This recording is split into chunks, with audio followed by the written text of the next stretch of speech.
Hello दोस्तों, कैसे हैं आप सभी? उम्मीद करते हैं कि आप अच्छे होंगे। और मैं आज फिर से एक नई सीरीज़ के साथ मैं आपके सामने उपस्थित हुआ हूँ। तो आपको याद होगा कि मैं एक सीरीज़ लेके आया था केंद्रीय विद्यालय में पीआरटी, टीजीटी और पीजीटी की सैलरी के विषय में।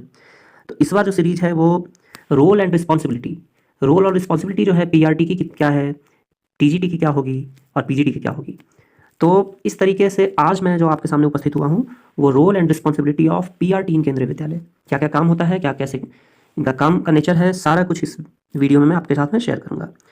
तो सबसे पहले हमें ये जानकारी होनी चाहिए कि अगर आप केवीएस में आ रहे हैं एज ए पीआरटी के पोस्ट पे, तो सबसे पहले आपको डीएलएड की डिग्री होनी चाहिए और डीएलएड के साथ में आपको 12th पास होना चाहिए। तो ये अगर आपके पास में 2 डिग्रियां हैं देन आप जो है पीआरटी का फॉर्म फिल कर सकते हैं, अन्यथा आप नहीं कर पाएंगे। अगर आपकी पीआरटी में नौकरी होती है केंद्रीय विद्यालय में, तो क्या क्या इसमें आपका रिस्पॉन्सिबिलिटी होता है और क्या रोल होता है। तो सबसे पहली रिस्पॉन्सिबिलिटी क्या है कि आप प्राथमिक शिक्षक हैं, पीआरटी हैं, तो आपको कक्षा 1 से कक्षा 5 तक के बच्चों को पढ़ाना होता है। इसके साथ साथ में कुछ विषय विषय के बारे में बताया गया, जैसे हिंदी हो गया, अंग्रेजी हो गया, गणित हो गया, पर्यावरण अध्ययन और सामान्य ज्ञान। तो इसमें कुछ फिक्स नहीं करा गया है कि मतलब आपका जैसे टीजीटी की बात करते हैं तो उसमें फिक्स होता है कि टीजीटी हिंदी हो गए, एसएसटी हो गए, इंग्लिश हो गए, लेकिन यहाँ पे पीआरटी के बच्चों को आप पढ़ा रहे हैं तो सारी चीज़ आपको ये पढ़ाना होगा। वैसे तो कैटेगराइज कर दिया जाता है, जब आप ज्वाइन करेंगे तो आपको कैटेगराइज करके कुछ ना कुछ एक सब्जेक्ट आपको दिया जाएगा, लेकिन आप ये समझ लें कि 1 से 5 तक के बच्चों को पढ़ाना है और लगभग ये सारे सब्जेक्ट आपको डील करने होते हैं। दूसरी बात करें तो सबसे बड़ी चीज़ है पीआरटी, आप कक्षा 1 से 5 तक के बच्चों को पढ़ा रहे हैं तो आपको सबसे पहले इंथुजियास्टिक होना पड़ेगा। मीन्स बच्चों को डील करने के लिए उत्साही और पेशेंस की बहुत ज़रूरत होती है।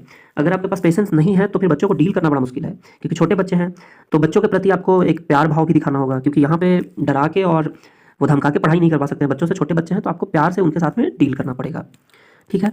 इसके बाद क्या है कि शैक्षणिक गतिविधियों का आयोजन।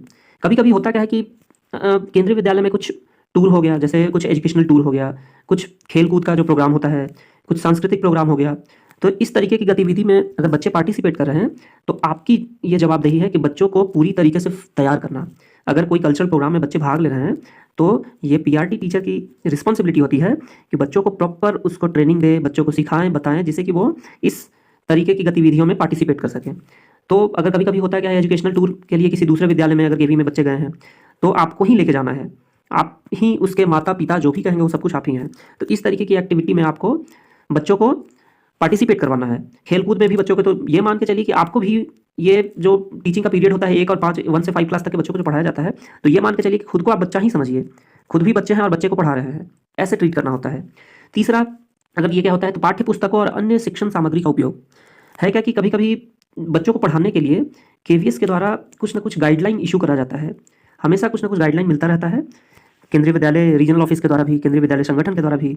तो जो गाइडलाइन आपको दी जाती है उसी गाइडलाइन के अनुसार में बच्चों को पढ़ाना होता है। तो इसमें क्या है कि छात्रों को पढ़ाने के लिए पाठ्य पुस्तकों, जो भी बुक्स वगैरह होती है वो, और इसके साथ में चार्ट हो गया, चार्ट का उपयोग करना होता है, और मॉडल और अन्य शिक्षण सामग्री का भी उपयोग करना होता है। जैसे मैं एक चीज़ बता रहा हूँ कि हर एक महीने में बच्चे के लिए सीएमपी एक फंड होता है। तो सीएमपी फंड में हर एक महीने में 2000 रुपये आप ऑफिस से ले सकते हैं, जो इंचार्ज होते हैं वो ऑफिस से लेते हैं, और वो 2000 रुपये का यही सारी चीज़ें जो है ना, ये सारी मटेरियल्स जो है वो परचेज करी जाती है बच्चों को पढ़ाने के लिए।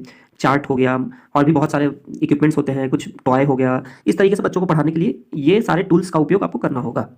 इसके बाद क्या होता है कि अब नए नए चीज़ों को इम्प्लीमेंट अगर केवीएस कर रही है तो खुद को अपडेट करने के लिए जो है आपको केवीएस जो है समय समय पर आपको ट्रेनिंग देगी। तो खुद को अपडेट करने के लिए केवी के द्वारा समय समय पर प्रशिक्षण कार्यक्रम का आयोजन करवाया जाता है। मीन्स हर एक साल में 1 या तो 2 कुछ ना कुछ ट्रेनिंग ऐसी करवाई जाती है, या तो वो ऑनलाइन मोड में हो सकता है या तो फिर ऑफलाइन मोड में भी होता है। तो मतलब आपको ट्रेनिंग दी जाएगी और ट्रेनिंग देने के साथ साथ आपको खुद को अपडेट भी रखना है ना। अब देखिए इसके बाद क्या है, तो यहाँ आगे अगर हम आते हैं तो क्लासरूम मैनेजमेंट, ये बड़ी चीज़ होती है। क्लासरूम मैनेजमेंट की बात करें तो कक्षा का वातावरण खुशनुमा और सीखने के अनुकूल बनाना होता है। अब है क्या कि वो बच्चे 1 से 5 क्लास तक हैं, तो उनको अगर आप एकदम से बहुत ज़्यादा टेंशनाइज करके पढ़ाएंगे या फिर बहुत ज़्यादा प्रेशर बना के पढ़ाएंगे तो बच्चे नहीं पढ़ पाएंगे। तो वहाँ का जो क्लासरूम जो होना चाहिए वो जॉली मूड में होना चाहिए, बच्चे आपके साथ में मतलब फ्रेंड के जैसा ट्रीट करें। तो उस तरीके से हो सकता है कि आपको डांस भी करना पड़ेगा, हो सकता है आपको उनके साथ में गाना भी गाना पड़ेगा, मतलब ऐसा होना चाहिए कि बच्चे पूरी तरीके से खुशनुमे माहौल में चीज़ों को सीखें। इसके बाद क्या है, माता पिता के साथ प्रभावी ढंग से संवाद करने में भी आप सक्षम हो। होता क्या है कि जब पीटीएम होती है, पीटीएम को पेरेंट्स टीचर मीटिंग जो होती है, तो उस स्थिति में क्या होता है कि जो पेरेंट्स आते हैं तो वो आपसे इसके विषय में बात करेंगे कि मेरे बच्चे का भी पोजीशन क्या है, बच्चे सीख रहे हैं या नहीं सीख रहे हैं। हो सकता है कि कुछ आपको वो सलाह भी देंगे, तो उनके सलाह को भी मानना है। और ये सारी चीज़ों को समन्वय बना के मीन्स पेरेंट्स के साथ में बहुत अच्छा एक बॉन्डिंग और रिलेशन बना के और उनकी सलाह को और चाहे जो भी वो कुछ सुझाव देना चाहते हैं तो उसको भी इम्प्लीमेंट करने की कोशिश करनी होती है। अब इसके साथ में क्या होता है कि इसके साथ साथ कुछ स्टॉक रजिस्टर का चार्ज दिया जाता है। अब है क्या कि स्टॉक रजिस्टर कहने का मतलब अभी जो मैंने इतनी सारी चीज़ों पर डिस्कशन करी है तो ये सिर्फ और सिर्फ जो था एकेडमिक के पार्ट का था। अब है क्या कि सिर्फ एकेडमिक तो स्कूल में है नहीं, पैसा आता है, फंड आता है, तो उसके लिए एडमिनिस्ट्रेशन की भी जरूरत है। तो एडमिनिस्ट्रेशन बड़ा एक्टिव मोड में इसमें काम करती है। तो एडमिन के पार्ट के हिसाब से अगर देखा जाए तो आप किसी चीज़ के हो सकता है इंचार्ज बनाए जाएंगे, तो स्टॉक रजिस्टर आपको दिया जाएगा। कुछ सामान वगैरह परचेज होती है तो उसमें आपको हो सकता है इन्वॉल्व करा जाएगा। हमेशा कुछ ना कुछ कमिटियां बनती रहती हैं, तो कमिटी में आपको हो सकता है इंचार्ज भी बनाया जाएगा। इसके साथ साथ में आप मेंबर भी बने रहेंगे उसमें। तो ये सारी चीज़ों में भी आपको पार्टिसिपेट करना होता है क्योंकि ये स्कूल का पार्ट है। तो ये रजिस्टर वगैरह आपको मिलेगा। इसके साथ साथ क्या होता है कि प्रिंसिपल और हेड मास्टर के द्वारा दिया गया कोई भी काम आपको करना होगा। तो हेड मास्टर और प्रिंसिपल क्या है, तो स्कूल जो होता है उसमें प्राइमरी साइड में जो होते हैं वहाँ पे जो हेड मास्टर होते हैं उनको एचएम कहते हैं, और इधर जो सेकेंडरी साइड में होते हैं वो प्रिंसिपल होते हैं। तो प्रिंसिपल जो है ऑल इन ऑल है, पूरे स्कूल के ऑल इन ऑल प्रिंसिपल हैं। तो आपको इन दोनों के अधीन काम करना होता है, एचएम के अधीन और प्रिंसिपल के अधीन। तो अगर जो भी प्रिंसिपल या फिर हेडमास्टर कुछ भी काम देते हैं तो आपको करना होता है।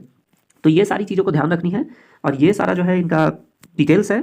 तो अगर वीडियो अच्छी लगे तो आप वीडियो को लाइक करें, वीडियो को सब्सक्राइब करें और लोगों के बीच में शेयर करें। मैं इस तरीके की वीडियो हमेशा लाता रहूँगा। अगर कोई भी क्वेरी है तो आप हमसे बेधड़क पूछ सकते हैं। तो चलिए मिलते हैं किसी दूसरे वीडियो में।